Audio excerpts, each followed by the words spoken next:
Montana, 1883. The morning was slow in its unfolding, the kind of gentle awakening the vast frontier allowed, where the sky stretched wide and unbroken, touched only by the pale gold wash of dawn. Inside the small hotel perched on the edge of a dusty road, Ruth moved quietly through the narrow kitchen, the faint smell of coffee drawing through the air like a delicate thread of warmth. The wooden floor beneath her feet creaked softly with each step, and the light slipped through thin curtains, casting long, lazy stripes across the worn table where her children had gathered. She worked with a practiced calm. The hushed clatter of frying bacon, the soft bubbling of porridge in an iron pot, the shuffle of linen napkins folded with care. Her hands moved steadily, roughened from years, but careful and sure as they set out plates and cups, squeezing the last of the milk into a shallow basin with a steady hand. The chestnut brown of her hair was pulled back simply, a few loose strands caught in the morning light, and her soft hazel eyes held the quiet breath of someone who long ago learned to carry her grief like a faded shawl, wrapped not for warmth, but for comfort in the moments she could steal. From the dining room came the soft sound of laughter, low and sweet, and the occasional thud of small boots padding over floorboards. Maggie, her 9-year-old, with her curls the color of autumn leaves and eyes bright like fresh-cut grass, was chasing her younger brother around a table that had seen 1,000 mornings much like this one. Ruth paused by the door, just for a heartbeat, watching the children play before turning back to the stove. Their lives had spun into a quiet rhythm since Martin's death 2 years before. The wound was still raw beneath the surface, but it folded in with the everyday demands. As Ruth lifted the pan to pour golden eggs onto their plates, a sudden sound stirred the stillness, a hesitant knocking at the front door. It was soft, unsteady, deliberate. Her hands faltered for a second as she listened. The faint creak of boots against the wooden porch, unmistakable. The morning sunlight slipped back to catch the dusty glass of the door, opaqued by tiny scratches and smudges from years of harsh weather. To anyone passing by, the hotel was just a simple outpost, an unremarkable stopping place. But in that moment, it held the quiet pulse of the life Ruth tended. So carefully, she wiped her hands on her apron and moved over, stepping lightly, her breath steadying as she peered through the smudged pane to the figure beyond. The man who stood there was not what she'd expected, a stranger utterly foreign yet familiar in his weariness. His dark brown hair, streaked lightly with gray, lay tousled beneath a battered hat pulled low against the sun. His deep blue eyes met hers with a calm, steady gaze that held something guarded, as if he carried a lot beneath the surface he wasn't ready to share.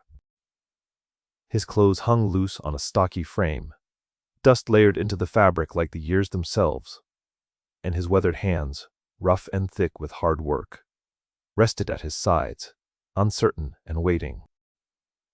He hesitated then, as if the act of knocking had already taken more courage than he believed he could muster. Ruth's heart moved to a careful stillness, a kind of listening that went beyond words. She glanced back toward the children, Maggie's bright gaze curious even as she crouched beside her younger brother, clutching a doll with a patched dress. "Just a moment," Ruth said softly, and as she opened the door wider, the stranger stepped inside, his boots barely making a sound against the worn floorboards. "I hope I'm not intruding," he said, in a voice low and quiet, rough but steady. "Name's Jonah. Just got through the bad part of the track, and I've nowhere left to turn." Ruth moved aside, letting him enter but holding herself steady. "This is a place to stop," she said carefully, her gaze measuring. "Breakfast's just about ready." Jonah nodded, his eyes briefly flicking to the table where the children sat, their attention caught by the new arrival. His gaze softened just a little, but he made no other move to speak until the silence pulled taut between them. "2. How long Been on your own? She ventured, voice gentle, the faintest crease of concern knitting her brow. Long enough, he said, looking down at his worn boots. Lost my wagon, lost my stock, and the last of my money, waterlogged crossing the river. I'm just trying to find a place to catch my breath, if that's all right. Ruth considered him for a heartbeat that stretched longer than she liked. The loneliness he carried was something she recognized, like a shadow that clings to every corner no matter how much you scrub the light across the walls. The careful manners, the hesitancy, the quiet strength beneath it all. She caught a flicker of movement from Maggie, who stood now, her earnest smile, hesitant but hopeful, as her bright green eyes rested on Jonah.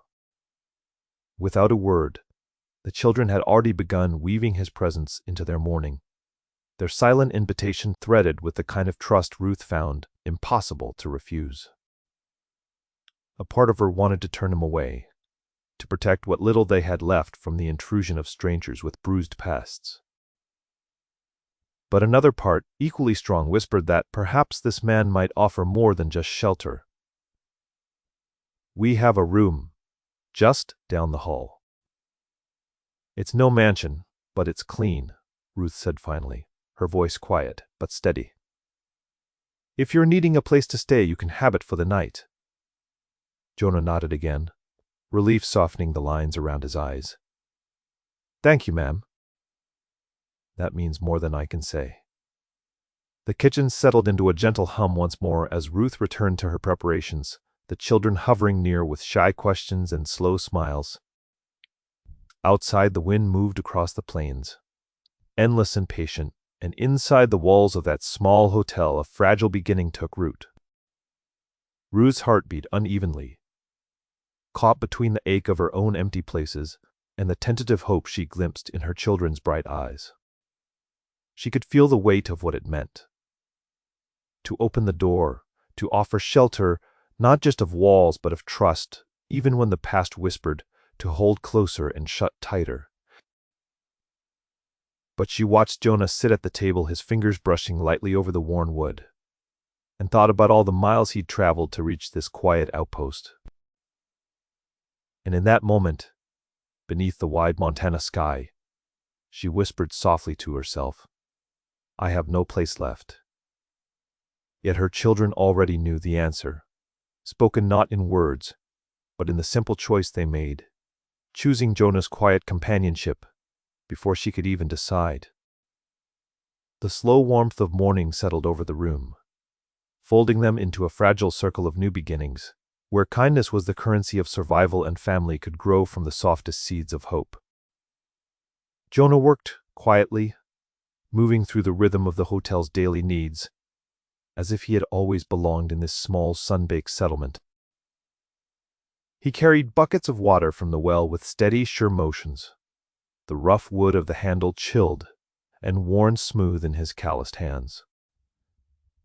The sun was climbing higher, now spilling light through the dusty windows and casting long shadows that retreated with the advance of the morning. Ruth watched him from the kitchen doorway, her gaze soft but guarded, fingers tightening briefly around the rag in her hand.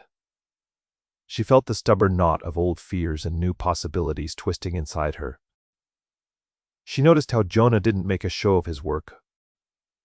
There was no boastfulness in the way he swept the porch, the broom's bristles scraping gently against the weathered boards, sending up tiny whirlwinds of dust motes that caught the sunlight like tiny sparks.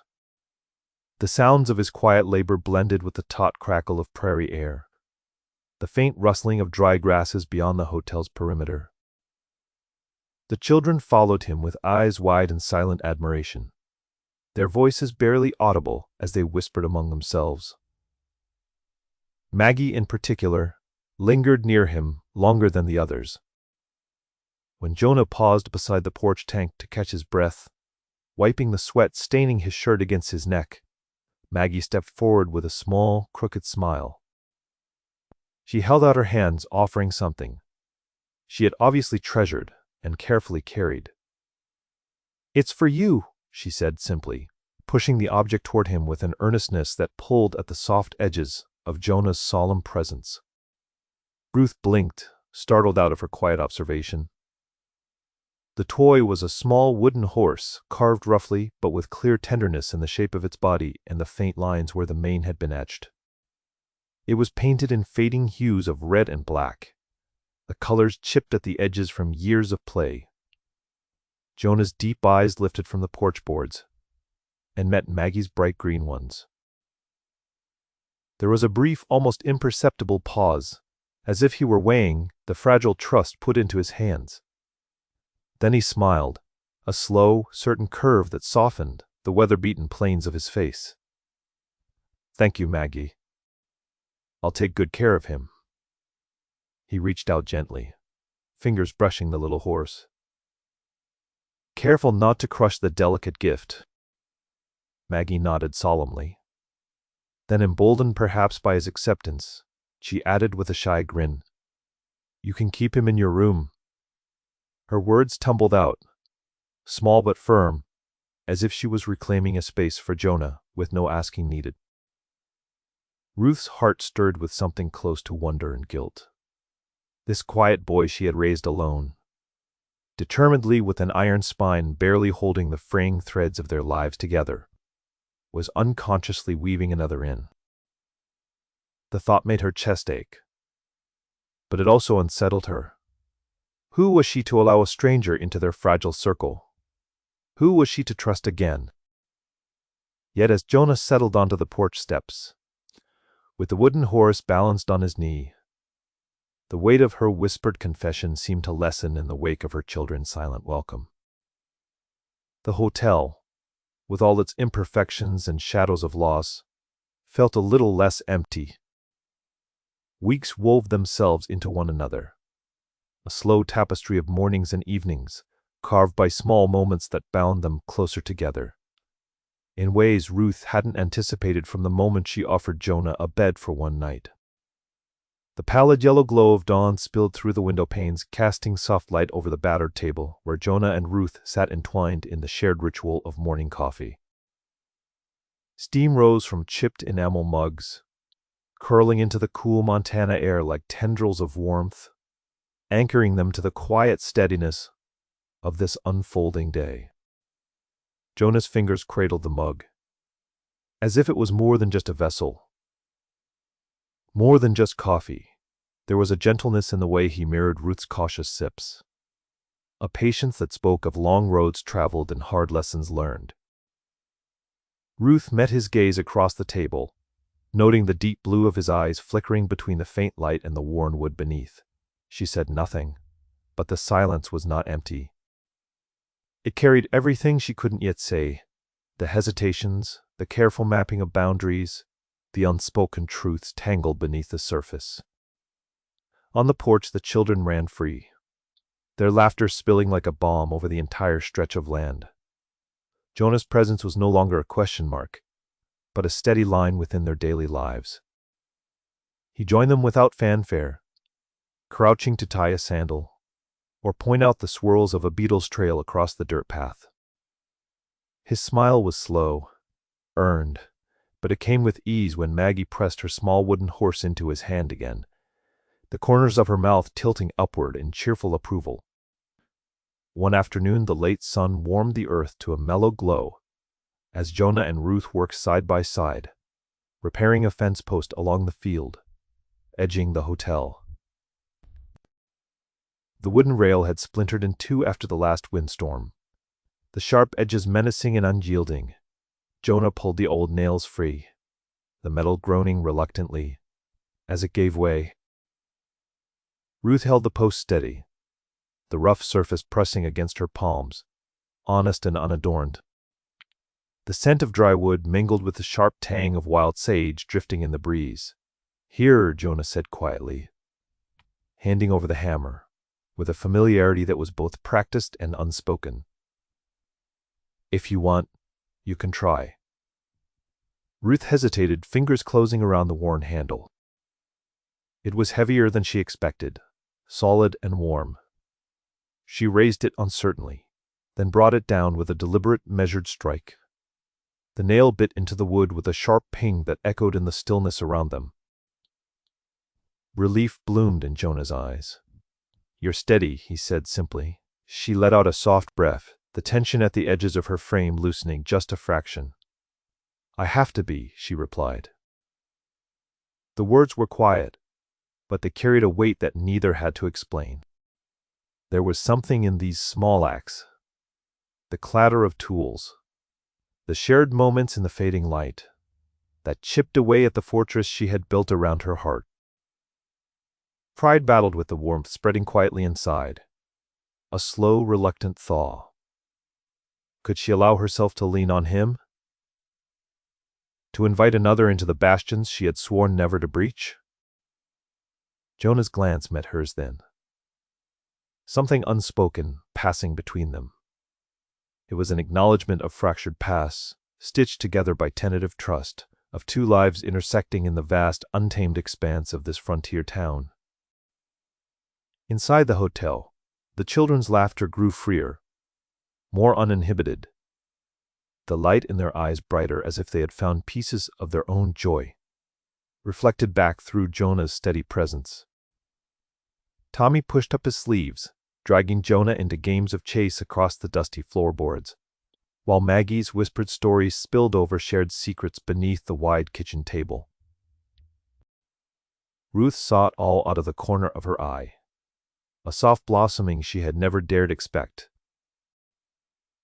One evening, after the long sun had sunk below the horizon, painting the sky in blush-pink hues that gave way to star-sprinkled twilight, Jonah pulled an old chair close to the stove. His shoulders relaxed in a way that seemed foreign, yet welcome in this place. Ruth sat across from him, the quiet crackle of the fire casting flickers of amber light over their faces. In that intimate hush, Jonah spoke softly. "I was a long time coming to a place like this. Thought the road's end was just the start of more wandering." Ruth looked down, the ghosts of her own journey brushing against her thoughts. "Sometimes the road stops when you least expect it. Or maybe when you need it to." He nodded, the corner of his mouth twitching in a small, honest smile. "That's a comforting thought, comforting and terrifying all at once." That night, as Ruth lay in bed, with the quiet breaths of her children filling the room, she felt the stirring of something unfamiliar but not unwelcome. A seedling of hope, shaky and uncertain, but growing nonetheless. Jonah was no longer the stranger at the door, who needed shelter. He was becoming a part of their story, their world, in ways she couldn't yet fully grasp, but knew to cherish. And beneath it all, the whispered admission she never dared voice. Fully that maybe, just maybe, she had begun to find a place for him here, alongside her and her children, beneath the endless Montana sky. The quiet of the late afternoon had settled gently over the little town, softening the edges of the world with warm amber light as it sank low behind the distant hills. Ruth found herself drawn outside, the familiar weight of loneliness pressing beneath her skin, like a chill, despite the sun's smile. She was careful to move quietly through the yard, careful not to intrude on the children's games or the rising noise from the main street. But Maggie, ever perceptive in her slight, lively frame, caught sight of her and slipped away from the others. Ruth paused beneath the broad canopy of a cottonwood tree, its leaves filtering the sunlight into dancing specks of gold on the worn ground. Maggie walked up with a shy lilt to her step, the kind that suggested her mind was caught on some quiet, urgent thought. Ruth's heart clenched, the knot of tenderness, and something akin to guilt, mixed with the unspoken ache she carried, like an old wound still raw in the dark. "Mama?" There was something steady in her gaze, one that went beyond her years, a quiet knowing Ruth had underestimated for so long. "Are you lonely?" The question came out of nowhere, it seemed, yet felt like it had been waiting beneath the surface for a long time. Ruth swallowed the sudden lump rising in her throat. To admit it, even to a child, was a kind of reckoning she'd avoided for years. The solitude around her was a constant companion, one she rarely named aloud. She looked away for a moment, blinking back the sudden glisten of tears, then met Maggie's bright gaze again. "Yes," she said, her voice soft and raw. "I am. Sometimes. More than sometimes. I carry it like a weight inside. A kind of quiet that whispers in the corners when no one else is watching." Maggie's small hand reached out, brushing a stray lock of chestnut hair back from Ruth's face. "You don't have to be alone, Mama." Her voice was firm yet gentle, the earnestness of a child's heart, offering more truth than words spoken by the grown-up world. "You need him." Ruth blinked, caught off guard by the simplicity of the statement, yet beneath that simplicity, there was something profound. "I need him," she echoed, surprise softening the edges of her grief. "Yes," Maggie repeated, nodding solemnly. "Me, Joseph, even Papa would want it, if he could see. You need someone to hold the pieces when things get heavy, someone who belongs with us." For a long moment, Ruth stood silent beneath the turning leaves. The world seemed to tilt, the earth turning, and settling around a tiny spark she hadn't dared light before. Her daughter's words were a seed, planting themselves deep in the soil of her heart where hope had been thinned by years of loss. "You think so?"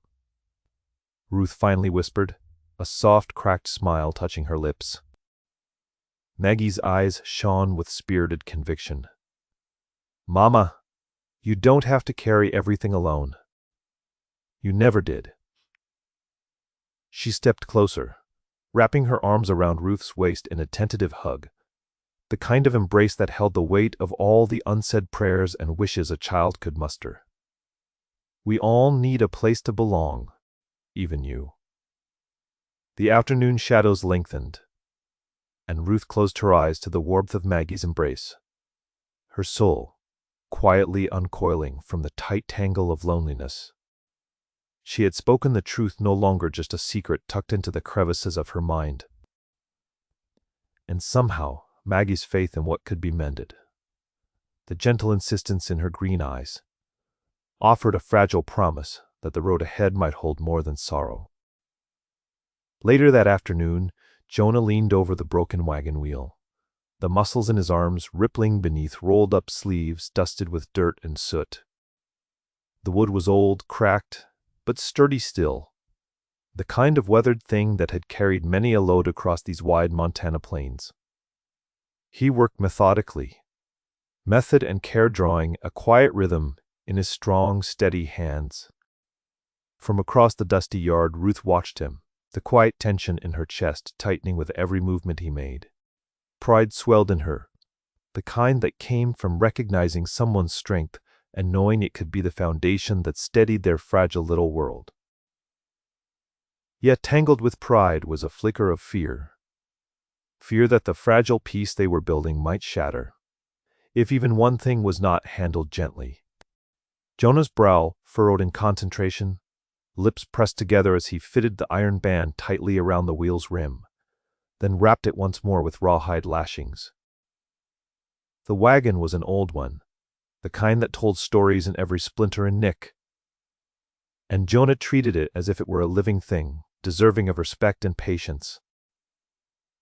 Ruth's whispered breaths mingled with the distant hum of the afternoon, a breeze stirring a tumbleweed near the fence, the faint cry of a hawk circling high above. The sun warmed her shoulders, but inside, her heart was a storm, torn between relief that Jonah remained close and uncertain hope that what he offered might be more than shelter for a passing journeyman. Jonah's glance flicked up briefly, catching her watching his eyes, deep and steady like polished river stones, held no need for words. Instead, he gave a slow, reassuring nod, a gesture so simple, it folded the tension between them. into a shared quiet understanding. Ruth met that nod, with a half-smile, the warmth blooming in her chest softening further. She was learning the language of silences now, the ones that spoke of trust and belonging without the clumsy stumbling of speech. These were the moments that knit the edges of their fragile new family closer stitch by careful stitch. As Jonah resumed his work, Ruth stayed where she was, watching the familiar line of his broad back, the way his fingers moved, sure and deliberate as they mended the wheel. Her mind drifted to the years that had passed, years marked by hard labor and quiet sorrow, by children's laughter that was sometimes louder than the quiet in her chest, and by nights spent wrestling with grief beneath the dim glow of the lamplight. She had been a woman who bore her burdens alone, who had built walls thick enough to keep the world at bay. But now, watching Jonah work, she felt the first fragile cracks forming. Cracks through which light, however faint, could begin to filter in. Maggie's words whispered through her memory again, soft as a prayer. You need him. We all do. The seedling hope from earlier bloomed faintly now, a tender shoot that might yet grow strong if tended with patience and care. Jonah's steady presence was a different kind of certainty than she'd known before. Not loud or demanding, but solid and patient, like the earth beneath their feet. His hand shaped not just the broken wheel, but something intangible, a promise of steadiness amid the shifting sands of their lives. She thought of her children, Maggie with her wide-open heart and Joseph with his quiet resilience, and how easily they had embraced Jonah's place beside them, how his presence seemed to cradle the edges of their shared world gently, without pushing or pulling, just being. The evening air cooled as the sun dipped lower, and Jonah finally stood, stretching his legs and wiping the sweat from his brow with a worn cloth. His gaze met Ruth's again, and this time there was an unspoken question in the depths of his blue eyes, an invitation to trust, to hope. Ruth smiled softly, the muscles in her chest relaxing a little more than they had in years. Thank you, she said quietly, voice steady but tender. It's done. It's as good as new. Jonah's nod came with a smile, the kind that hinted at gratitude without need for grand words. She'll carry many miles yet, he said quietly. And with that, the two of them stood in the fading light, companions forged not just by circumstance, but by the slow, careful weaving of trust and unspoken understanding. The broken wheel was fixed, yes, but so too was something fragile and precious between them. A quiet bond that promised new paths, new stories, beneath the wide Montana sky. Ruth breathed in the scent of dry earth and pine, the lingering warmth of the day tucked beneath the cool of evening. And for the first time in a long while, she let herself believe, just a little, that the road ahead might lead somewhere she no longer needed to walk alone. The sky, which had seemed so wide, welcoming only moments before, darkened swiftly. Thick clouds swallowing the last pale blush of sunset. The sharp crack of thunder split the air just as a heavy downpour began, sending torrents of rain hammering against the windows of the hotel, like the restless tapping of an insistent hand. Inside, the flurry of activity halted abruptly, dust and dryness quickly giving way to the frenetic energy of a home locked down against the storm. Ruth's breath caught briefly in her throat, as the rain stretched on a relentless, unyielding drum that softened and swallowed all other sound outside. The world beyond their walls seemed to vanish, leaving only the tight, glowing circle of warmth within the hotel's aged timber frame. Jonah, usually so steady and self-reliant, lingered near the hearth as the wind whined through the cracks in the shutters. His dark hair, damp from the sudden shower, stuck fleetingly to his weathered forehead, and the rough fabric of his shirt clung to his broad shoulders. He looked out the window again, eyes deep and restless, the way a man sizing up the land after a storm, wondering what had been altered unseen. Ruth, standing near the fire to dry her hands on the apron, caught the slight tension in his posture, the subtle shift that came when a man unaccustomed to waiting was forced to pause. She crossed the room slowly, the boards creaking softly beneath her boots, carrying a thick, woven blanket she had tucked on the back of a chair for the cooler nights yet to come.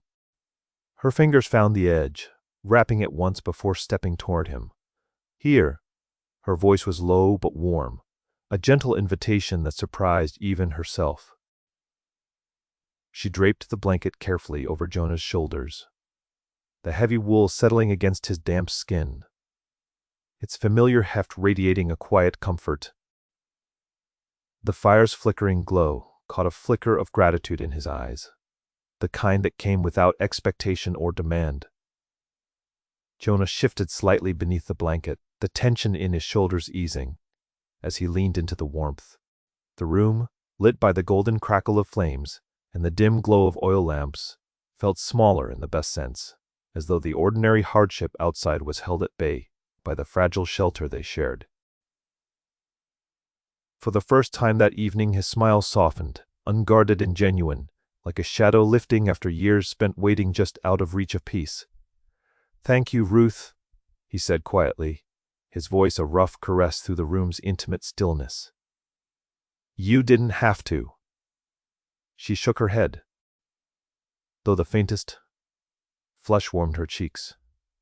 "It's no trouble." Her eyes dropped to the fire, flickering with the dancing shadows. "You're soaked through. There's enough warmth here for both of us." She smiled then, slow and small, an offering rather than a request. It was a delicate step forward, a gentle crossing of the boundaries she'd held around herself for so long. For moments, the only sound was the rain tapping a steady rhythm against the roof and windows, the crackle of the fire filling the silences between their breaths. The warmth of the blanket seemed to bridge the space between them. A subtle bond woven from shared refuge. Ruth's gaze met his briefly, the hazel of her eyes reflecting the blue depths in his own, and in that glance was a quiet, unspoken acknowledgement.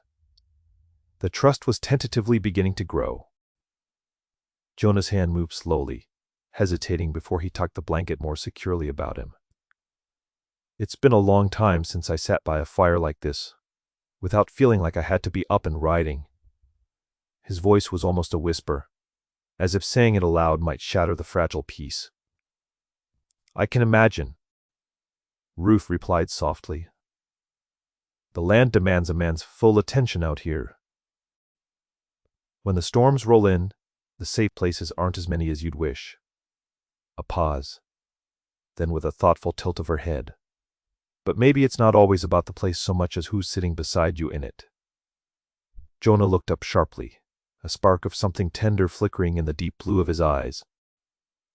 Ruth met it without turning away, as if to say she understood, even if she wasn't ready to speak it aloud herself. Outside, the rain softened, but did not stop. The relentless drumming continuing against the roof like a lullaby to the earth. Inside, a new kind of quiet settled, the companionable pause between two people who had wandered parallel lines too long, now drawn gently close. Later, when the storm's urgency had mellowed to a steady patter, Maggie and her younger brother sat close to each other on the worn rug by the kitchen table. The soft golden light from the lantern casting feathered shadows over their earnest faces. The crusts of bread and pats of butter lay forgotten between them, cooling on a plate while their whispered conversation took flight. Maggie's green eyes sparkled brighter than the lantern's flame as she leaned closer, her auburn curls catching a stray breeze from the cracked window. "Do you think he'll stay?"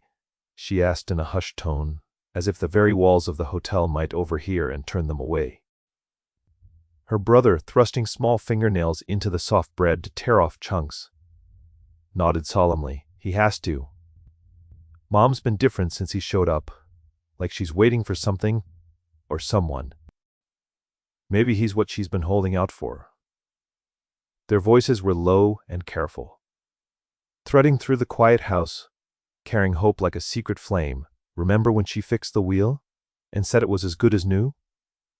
Maggie whispered, her gaze flickering to the door where Jonah's boots left faint marks in the mud just outside. She smiled. I haven't seen her smile like that in a long time. Her brother nodded again, cheeks flushed. I think she's scared to want. Like maybe she's forgotten how to. But we can fix that, can't we? We can make sure he doesn't leave. Maggie's fingers pressed into the bread more tightly, the earnestness in her voice nearly cracking with conviction. We should ask him tomorrow, we'll say. Stay with us. Help us. Be part of this. Because if he does, maybe Mom won't be so lonely anymore. The idea settled between them, fragile and bright. A child's simple strategy against the shadows they saw lurking in the edges of their mother's quiet grief. Their plan was innocent and pure, unburdened by the doubts and hesitations that shadowed the grown world beyond their little circle. Unnoticed, from the doorway, where she had paused silently, Ruth watched them, careful not to interrupt their secret deliberations. The corners of her lips lifted into a soft, tender smile. Unseen by the children, but felt in the gentle release of tension in her chest. Her heart throbbed faintly, warmed by the realization that her children had found in Jonah something unspoken and true.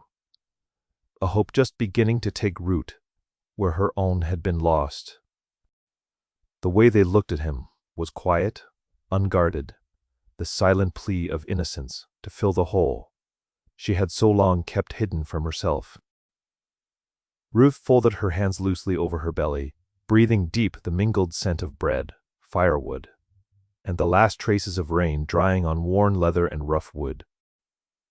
The storm was passing, outside and within, and as the night deepened, the promise of new stories, of healing laughter and cautious tender steps forward, threaded its way through the stillness like a gentle, steady flame.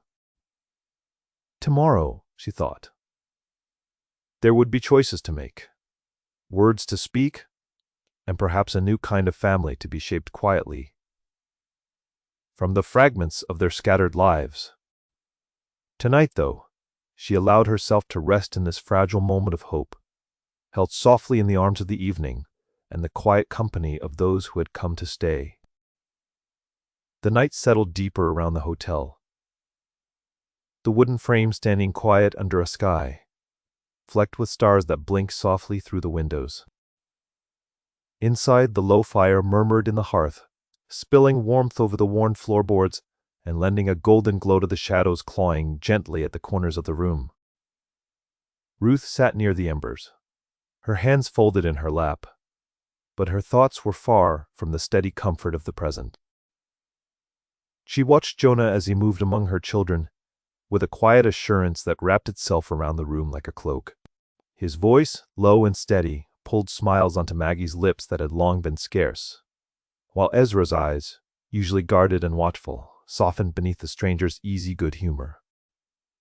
Ruth's gaze lingered on Jonah's worn hands, their weathered lines telling stories of hard labor, of journeys crossed, and struggles endured. Those same hands, her mind whispered, cradled her children now with a kindness she had not dared hope for. There was no grand gesture, no sudden claim on her quiet world. Instead, it was the small things.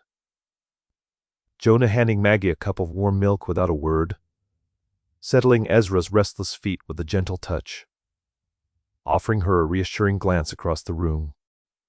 Those moments, simple and unspoken, seeped into the cracks of her guarded heart.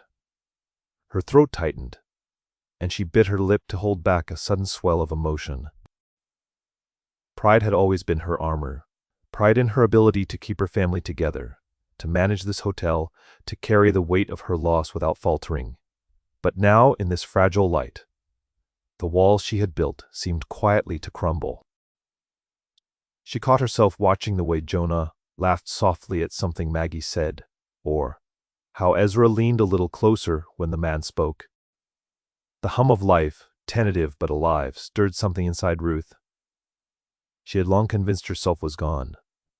They had been alone for so long, surviving on routines and quiet endurance. Grief had wrapped itself around her like a persistent frost, numbing the edges of joy, eroding the belief that happiness could root again in the dust of their days. Yet here, now, as the night thickened with stars and the fire's warmth pressed against her skin, she felt a flicker, a tiny fragile light growing in the distance of her heart. She swallowed hard, her breath catching as she realized the truth she had been resisting. She was beginning to trust. Not recklessly or completely, but enough to let the thought breathe, to allow herself the possibility that this stranger, this Jonah, who had stepped quietly into their lives, might be something more than a fleeting guest. That he might be the first step toward healing, toward something whole and new. Ruth's eyes softened as she continued to watch. Maggie was settling near Jonah now, knees pulled up to her chest, chin resting on them, listening with those bright green eyes wide and intent. Ezra brushed a smudge from Jonah's sleeve, with a tentative gentleness that spoke of acceptance beyond words. She wanted to speak, to offer thanks or caution, to ask questions about the man who had so swiftly woven himself into her children's quiet hopes. But in this moment she stayed silent, holding back the words that might break the delicate spell. There was a wisdom in letting time unfold, time to see what might grow here without forcing it, without straining fragile beginnings. She flicked a glance towards the window, watching the branches of the cottonwoods sighing softly beneath the moonlight, bending but not breaking. Like them, perhaps she too could bend toward this new chapter without losing her sense of self. She could let this moment stand still a while longer, gathering strength in its quiet tenderness. "I'll be in the back if you need anything," she murmured at last, her voice low, threading through the warm hum of the room. Jonah paused, turning his steady gaze toward her. There was a question in his eyes, muted and respectful, as if waiting for permission she hadn't yet granted but might. Ruth nodded, a small, careful movement that felt like a promise as much to herself as to him. "Thank you," she said softly. And in those two simple words lay 1,000 unspoken meanings: hope, caution, possibility. Later, as the fire burned low and the children drifted towards sleep beneath thick quilts, Jonah approached Ruth with a shy sort of reverence, or he held something small and worn in his hand, a delicate, hand-carved wooden flower, its petals smoothed by time and careful hands.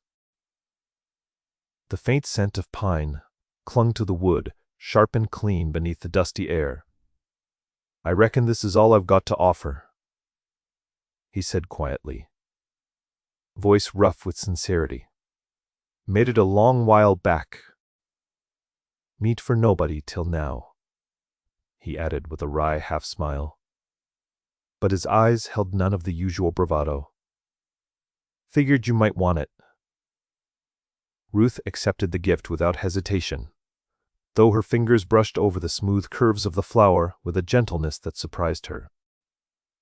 The grain of the wood felt warm beneath her touch, the faint grooves a testament to the patient craft that had shaped it. She held it close as if it could somehow capture the fragile trust blossoming within her chest. Her eyes softened, glistening faintly in the firelight as she looked up into Jonah's steady gaze. "It's beautiful," she whispered, voice thick with an emotion she seldom let surface. "Thank you." No grand declarations passed between them that night. No promises sealed in words. But in that small exchange, quiet, unadorned, honest, a thread was woven, delicate and strong. It wove through the silence and settled between them like a secret pact, a shared understanding that this moment, this gesture was the root of something new. Jonah gave a slow nod, the hint of a smile tugging at his lips. "We'll see where it goes," he said softly, the words carrying the weight of a man who had lost much and was learning to hope again, just like her. Ruth felt her heart stiffen and then loosen. A delicate surrender to the possibility of a slow, steady dawn after a long, dark night. She tucked the wooden flower carefully inside the folds of her blouse, near her heart, where it could rest safely. In the quiet of the room, beneath the watchful eyes of her children fast asleep, she allowed herself to hold on to this fragile trust and the gentle promise it carried. Tonight, the past could wait. Tonight she would keep the moment still, letting the slow, steady current of time carry them all forward. Toward healing, toward laughter, toward a family quietly finding its shape anew in the wide open frontier. The biting wind that marked the verge of winter had begun to stir the grasses outside the hotel, carrying with it the promise of colder days and long nights drawn tight with frost. The horizon, once vivid with the gold and auburn of late autumn, dulled to a pale gray that stretched like a cold breath across the land. Inside, the rooms warmed slowly but surely, the hearth fires tended with care, their flames crackling softly against the chill that crept beneath doorways and window panes. Ruth stood by the worn oak desk in the common room, fingers curling around the smooth edge of her cup, the heat seeping through the thin ceramic and grounding her. She had watched the sunset fade from her window, the sky folding into steely shades of blue and purple. Against the quiet creak of settling wood and the distant hoot of an owl, she found Jonah sitting near the fire, his form outlined by the dancing light, his deep blue eyes catching the flames as if catching something half-remembered. Silence filled the space between them like a living thing, thick with things unsaid. Ruth's throat felt dry, tension knitting in her chest where openness warred with caution. She swallowed, setting the cup down with a soft clink, and finally spoke, voice only just above a whisper. "Jonah, winter is coming fast, the nights will be long, and the wind colder than last year. I mean the hotel can be warm, but it's a hard place to keep safe all alone, especially for the children." He lifted his head. A slow, steady gaze measured her carefully. His hands, weathered but sure, rested on his knees, and without hesitation, his voice cut through the quiet, calm and resolute. "I'll stay through the winter, Ruth, if you'll have me." Gratitude softened her features, her lips parting briefly but no words forming. It wasn't relief that he'd agreed. It was something deeper. A fragile hope born from the understanding that remained nameless between them. The unspoken threads, woven in moments too subtle for speech, braided their lives just a little tighter in the fading light of the day. Jonah's nod was slight but firm. It's good to have a place to settle, especially these months. His voice had the grain of someone who spoke cautiously, yet with honesty sharpened by hardship. And it's good to be wanted. Ruth's eyes flickered to the hearth, where the fire's glow softened the sharp lines of the room, filling the shadows with warmth that felt almost like a promise. She breathed in the scent of burning pine and dry wood, grounding herself. "We'll manage," she said quietly. "Together." The hotel, once just a shelter and a legacy, she bore with quiet endurance, began to breathe with renewed life. The rooms filled with the soft murmur of family, and the fireplace burned brighter, casting flickers of gold that chased away the dark cold beyond the wooden walls. Winter was no longer an enemy to be feared, but a season to weather with the quiet strength of shared purpose.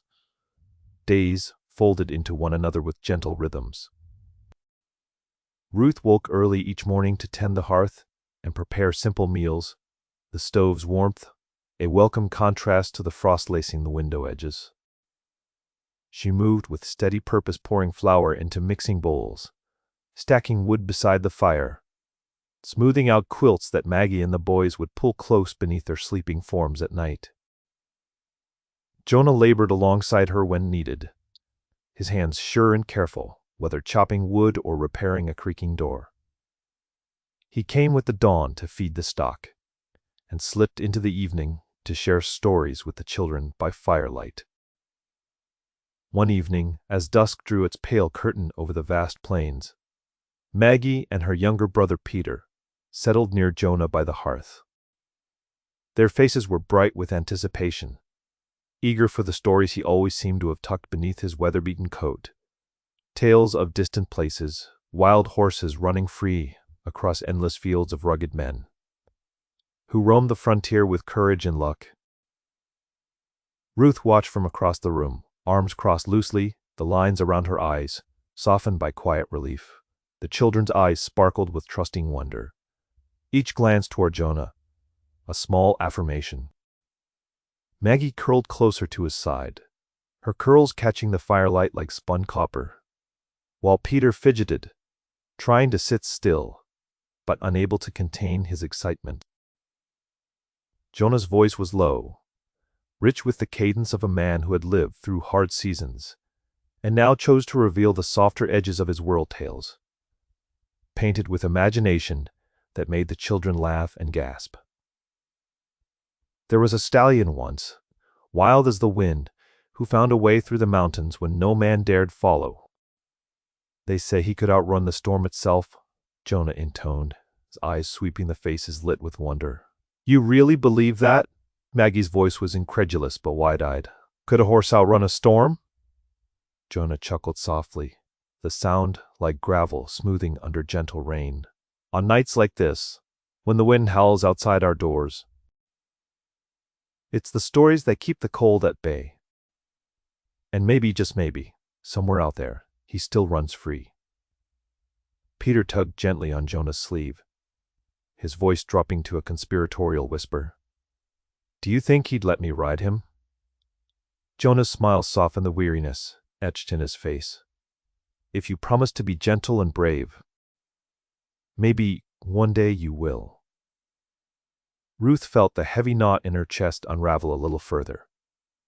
Watching her children look to this man with such unguarded trust was a balm she hadn't expected to find. It told her something fundamental, that they sensed in Jonah a protector, a safe harbor, stirred by no grand gesture or vows, but simple, consistent presence. Later, when the children were tucked in and the fire burned low, Ruth settled beside Jonah, hands folded in her lap, the transformation stirring quietly in her. She spoke with care, the edges of old pain still tender beneath her words. They've taken to you, well. I didn't know if they would. I wasn't sure at first if I could let anyone in.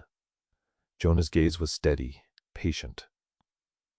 They're good kids. You've done well by them, Ruth. It's no small thing to raise a family here. She looked down, lips pressed tightly for a moment before whispering, I've been so afraid I'd lose them, or that they'd forget what home really means after their father died. But seeing them laugh again, seeing their eyes light up, it's like the world holds a little more room for hope than I thought. Jonah nodded, the firelight catching the streaks of gray threading his dark hair. There's a rhythm to this kind of healing. It doesn't rush. It doesn't always speak loud, but it's real. Sometimes, it's just about standing steady, day by day. His voice dropped lower, almost confiding. I'm learning that too. The two shared a breath, the quiet between them folding comfortable and warm. Outside, the wind picked up rattling window panes and stirring the drifts that had begun gathering beneath the porch. But inside, the walls held tight, the air humming with the soft energy of a family slowly knitting itself anew. In the weeks that followed, the daily routines deepened, like the roots of the old cottonwood tree by the well.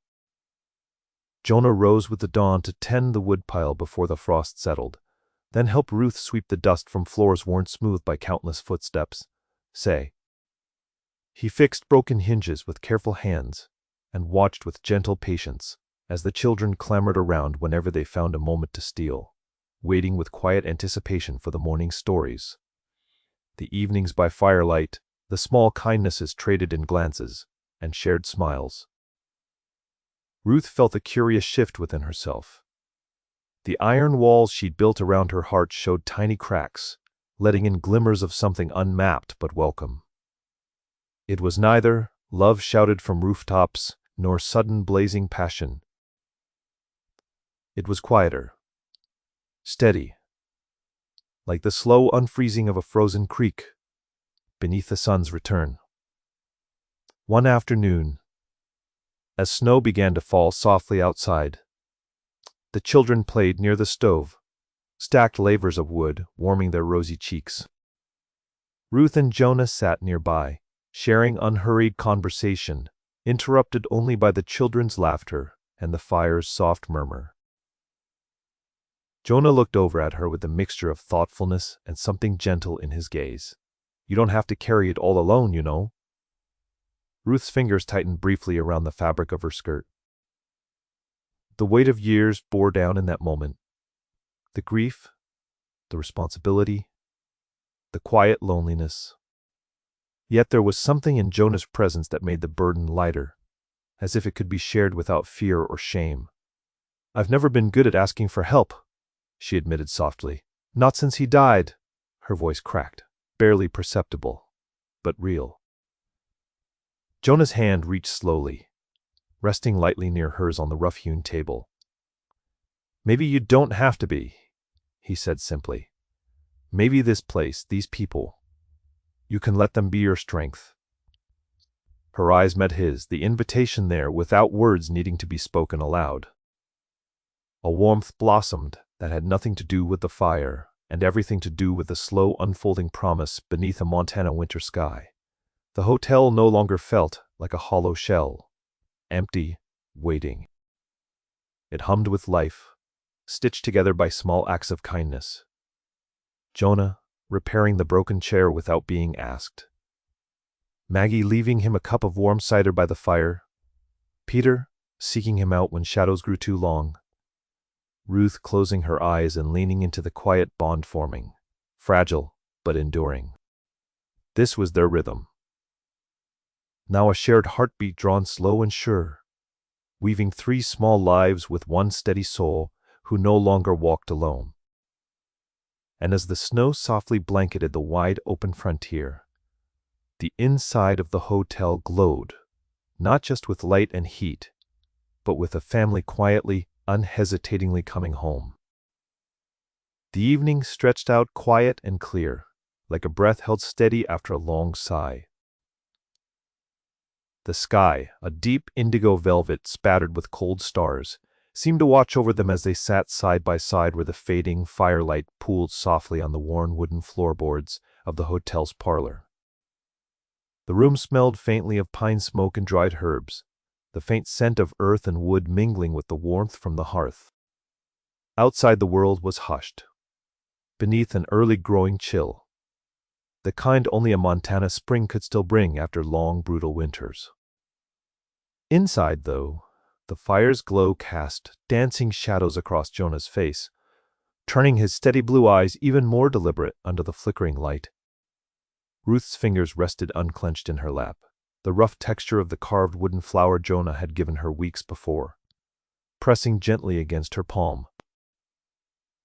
It felt like a secret she held, one carved of patience and quiet things, growth, roots, affection, that didn't demand but just waited, steady and sure in its own time. Finally she spoke, her voice soft but clear in the still room. "Jonah." He shifted silently toward her, attentive but unhurried. The weight of words hung between them. Ruth had rehearsed this moment in her mind countless times, but the moment itself carried gravity she hadn't fully expected. She drew a deep breath, one that seemed to draw in the soft night air along with it, steadying herself against the tremor she knew still lingered beneath her calm exterior. "I want to know what you think. About us. About this place. About what comes next." She let her gaze rest on his face, as if trying to read the future in the lines and shadows there. "Because I'm scared. Scared that maybe I've been holding on to the past for too long, or that I'm asking too much to want something steady, something real." Her words fell like fragile stones, honest and vulnerable. Jonah's jaw flexed slightly, but his voice came firm and calm, unburdened by bravado or flashy promises. "Ruth, I ain't good with grand speeches or fancy words, but what I know is this. I'm here. I want to be here. Not just passing through." His gaze didn't waver. It held hers with a quiet gravity that made her heart beat slower rather than faster. "I can't say what the future looks like, not for certain. I reckon nobody can. But I can promise you this, when the day's done, when the work's done, I'm coming back here to you. Endus." To Maggie and Peter. There wasn't an oath sworn with silver and fire, no sudden declarations that echoed through the canyon walls. Only the strength of a steady voice, bending with the unspoken weight of care and constancy. The kind of commitment that settled quietly like well-packed earth beneath a seed's first fragile shoot. Ruth's breath caught, her hand slipped out to meet his, fingers curling around the warmth of his worn skin. The years of grief and loneliness seemed to uncoil from her chest, leaving a fragile kind of hope in their place. "No place left. Until now," she whispered, half to herself. He squeezed her hand gently, a silent answer that needed no words. Months slipped by, as they always do when life turns its page with the changing seasons. Spring painted the prairie outside in strokes of soft green and bursts of color. The snow that had once cloaked the land in stark silence melted into the swollen streams and fresh wild grasses that whispered and bent beneath the gentle Montana breezes. Along the weathered fence that marked the hotel's modest yard, a narrow row of wildflowers began to take shape, pushed into the soil, and nestled with deliberate care by quiet hands. Delicate blooms, Indian paintbrush, lupine, and bluebells framed the edge with fresh hope, their colors vibrant against the grain of the old wood and earth. It wasn't a grand gesture, no towering garden nor well-tended roses, but it was a sign of roots growing deeper in untamed soil. Ruth watched from the window, her silhouette a soft shadow framed by the warm glow inside. Her eyes lingered on the slow sprout of life outside, heart tiptoeing between past sorrows and present gratitude. The carved wooden flower she carried always rested in her pocket, a steady reminder of the small things that held the greatest meaning. She traced her fingers along the smooth edges of the carving, its grain warmed by countless touches, just like her own heart pressed with the steady rhythm of this slow, gentle transformation. The laughter and quick footsteps of her children echoed faintly from the yard, filling the air with life and light. Afternoon bees hummed lazily among the blooms, carrying the scent of earth and sun on their wings. The gentle sounds of a life being rebuilt, one small seed at a time. The late afternoon sun dipped low when Ruth stepped outside to bring cups of cool lemonade to the children who had taken to exploring the fields beyond the fence. The air was ripe, with spring's promised light touched every tip of grass and leaf, the scent of fresh soil rising from the earth like a secret. Suddenly, the soft thud of booted footsteps stirred from the dirt road. At the crest of the hill, Jonah emerged from the haze of dust kicked up by the town's trade wagons, his broad shape silhouetted against the fading gold horizon. The children spotted him first, their young voices cutting through the quiet like bright ribbons. "Big J," Maggie called, dashing ahead with Peter close behind, their faces alight with excitement and warmth. The nickname had been theirs from the start. Easy loving, natural. It spoke of a familiarity that had blossomed under the wide Montana skies. A gentle claim of affection and belonging. Jonah's lips curved into a slow smile, tired but genuine, as he dropped the small, burlap sack he carried and crouched low to meet them. The way they ran to him, arms open and full of trust, sent a pulse through Ruth's chest she hadn't known she could still feel. She watched from the porch, warmth pooling behind her eyes, as the scene unfolded. The quiet blend of two separate lives folding together, like the pages of a worn book returning home. Jonah lifted Maggie into a steady embrace, ruffling her curly hair, and Peter clasped his hand as if it were the safest thing in the world. The simplicity of their bond, born in shared moments rather than words, spoke louder than any grand gesture ever could. Ruth smiled, the corners of her eyes wrinkling with the slow, sure joy of belonging.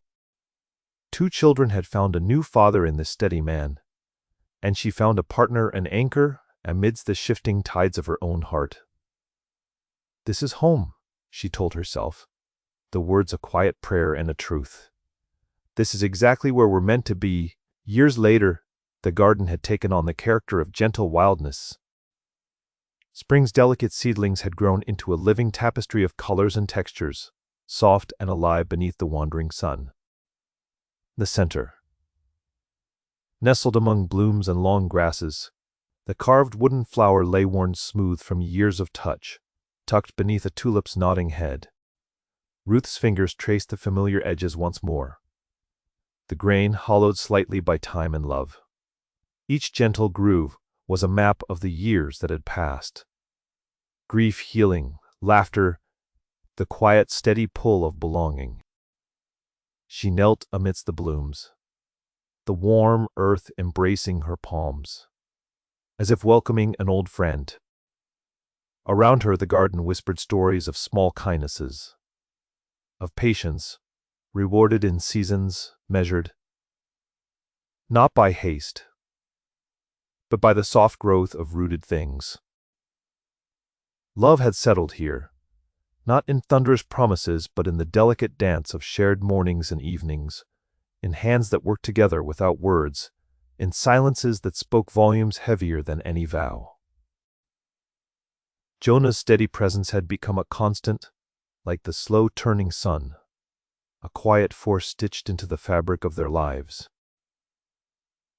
Watching her children play beneath the wide blue sky, she felt a tenderness deep and unspoken, a belonging born not from grand gestures, but from the gentle proof of time. Ruth allowed herself a rare exhale, a letting go of burdens long carried. The garden bloomed around her, soft petals brushing against worn boots and weathered jeans. The earth, loose and fertile beneath a Montana sky that stretched wide and endless. She smiled softly, knowing they had found what many search for without ever naming it. Home. In the quiet company of one another, stitched together by small kindnesses and the patient turn of seasons. This was love. Not loud, not rushed, but steady and sure as the earth beneath their feet. And in that stillness, Ruth finally knew she truly had no place else to be but here.